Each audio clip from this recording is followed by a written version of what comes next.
Buongiorno a tutti. Allora, vi faccio sapere una cosa assurda. Abbiamo la macchina, c'è la macchina di mia moglie parcheggiata fuori casa, la vedete?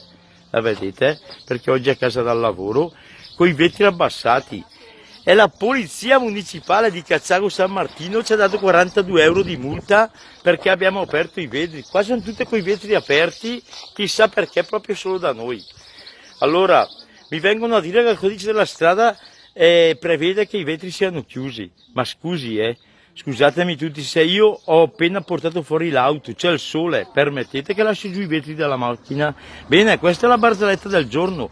La polizia di Cazzago San Martino, la polizia municipale, ci ha dato la multa perché abbiamo giù i vetri, guardate, sono giù di tutti, perché qua vengono caricati i cani, sono giù tutti.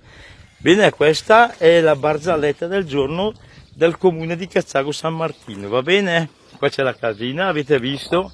Ecco, la volevo proprio far sapere a tutti questa cosa perché veramente fanno veramente ridere.